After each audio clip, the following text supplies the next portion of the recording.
నమస్తే అండి. Welcome to my channel Andhra వంటలు. మీకిప్పుడు నేను మటన్ పులుసు ఎలా చేయాలని చూపిస్తానండి. అందరూ కూడా మటన్ కర్రీ, మటన్ ఫ్రై అని మటన్‌లో వెరైటీ అలాగే మటన్ పులుసు కూడా చాలా అంటే చాలా బావుంటుందండి. ఒకసారి ఎప్పుడు చేయకపోతే గనక నేను చేసే పద్ధతిలో ఒకసారి ట్రై చేయండి. మీకు తప్పకుండా నచ్చుతుంది. మీ ఇంట్లో వాళ్ళు కూడా హాయిగా తింటారనమాట. ఇప్పుడు మనం మటన్ పులుసు ఎలా చేయాలనేది ప్రాసెస్‌లోకి వెళ్ళిపోదాం.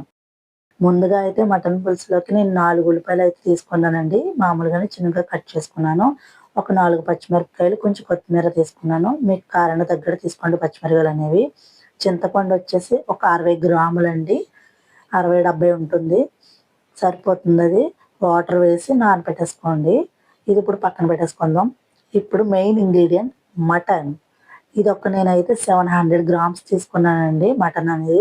చూస్తున్నారు కదా పీసెస్ ఇలా ఉంటే సరిపోతుంది. బోన్స్ అనేవి ఇంకా ఎక్స్‌ట్రా పీసెస్ అనేవి మానేస్తాం. మొత్తం 700 గ్రామ్స్ ఇది నీట్‌గా కడిగేసుకొని పక్కన పెట్టేసుకున్నాను.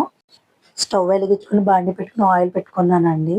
ఇది కాగాక మనం కట్ చేసుకున్న ఉల్లిపాయలు మొత్తం వేసేసుకుందాం. అలాగే పచ్చిమిరపకాయలు కూడా ఇప్పుడే వేసేసుకోవాలి. కర్రీ అనేది తీపి రాకుండా ఉంటదనమాట. ఉల్లిపాయలు సరిపోతాయండి. ఇది మంచిగా వేగితే కర్రీ టేస్ట్ అనేది చాలా బావుంటుందనమాట. ఉల్లిపాయలు మంచిగా వేగిన తర్వాత అల్లం వెల్లుల్లి పేస్ట్ వేయాలండి. ఇది ఒక 2 స్పూన్లు ఉంటుంది. మటన్‌లో ఎప్పుడు కూడా అల్లం వెల్లుల్లి పేస్ట్ ఎక్కువ పడితేనే మటన్ అనేది ఈజీగా మెత్తగానే కుక్ అవుతుందనమాట. మటన్‌లో కాల్షియం, బి విటమిన్ అన్నీ బావుంటాయండి. మనకి ఎముకలు బలానికి చాలా యూజ్ అవుతుంది మటన్ అనేది. అలాగే రోగనిరోధక శక్తిని పెంచే గుణం ఉంటుందండి మటన్‌లో.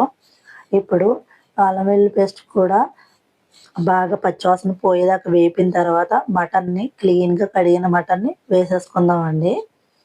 మటన్ అంతా వేసేసుకొని ఒక మంచిగా కలిపేసుకుందాం అనమాట. మటన్ తినడం వల్ల ఇమ్యూనిటీ పవర్ అనేది బాగా బిల్డ్ అవుతుందండి.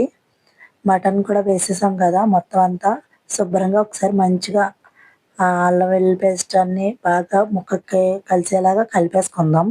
నీట్‌గా కలిపేసుకున్న తర్వాత ఒకసారి మూత పెట్టేసుకుంటే మటన్‌లో ఉన్న వాటర్ అంతా మనకు బయటకొచ్చేస్తుందనమాట. చూస్తున్నారు కదా! ఎంత వాటర్ వస్తుందో. మనం ఇంకా వేయలేదు.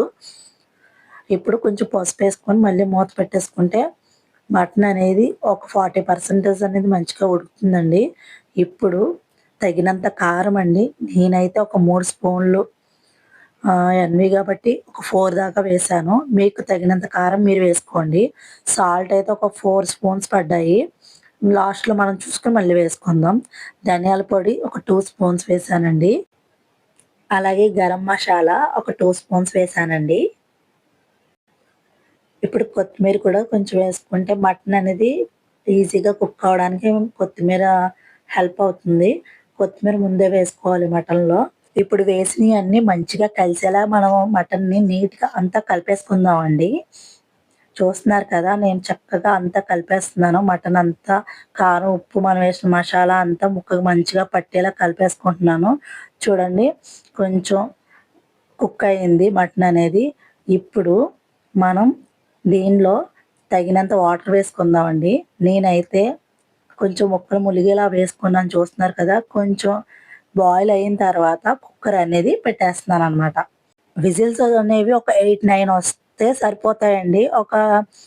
మటన్ గనక మనకు గట్టిగా కొంచెం ముదురుదైతే గనక ఇంకొక 2 ఎగస్ట్రా వేయించుకోండి. నేనైతే 8 విజిల్స్ అయితే వేయించాను. అయిపోయింది. నేను ఓపెన్ చేసి చూపిస్తున్నాను చూస్తున్నారా? మటన్ అయితే ఇలా ఉందండి. మీరు ఎక్కువ వాటర్ ఏసేసుకున్నా కూడా నీళ్ళలా ఉండిపోతుందనమాట. ఇప్పుడు ఇలా కరెక్ట్‌గా కుక్ అయింది. మటన్ అనేది కుక్ అయిన తర్వాత ఎలా కుక్ అయిందో అని మనం ఒకసారి చెక్ చేసుకోవాలి.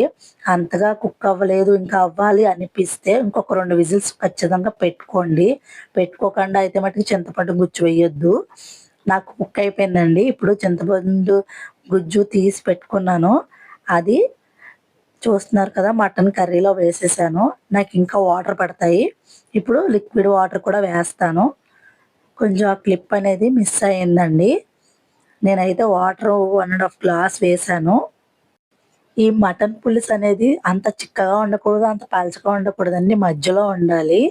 చూసుకొని ఆ కన్సిస్టెన్సీ బట్టి మీరు ఉడికించుకొని దించుకోవడం అనేది చాలా ముఖ్యం అన్నమాట ఈ కర్రీలో. నేనైతే నాకైతే కుక్ అయిపోతుంది. నేను కొత్తిమీర కూడా లాస్ట్‌లో వేయాల్సిన కొంచెం ఉంచానండి. అది కూడా వేసేస్తున్నాను. చూస్తున్నారు కదా! ఒకసారి మంచిగా కలిపేస్తున్నాను.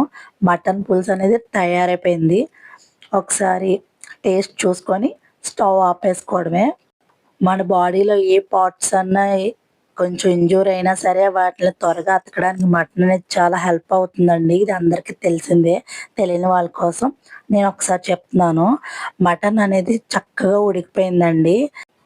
ఒక గిన్నెలోకనేది తీసేసుకొని మనం హ్యాపీగా అన్నంతో ఎంజాయ్ చేసేయడమే. ఈ మటన్ కర్రీ ప్రాసెస్ అయితే గనుక మీకు నచ్చినట్టయితే లైక్ చేయండి, షేర్ చేయండి, సబ్స్క్రైబ్ చేయండి. Thank you all.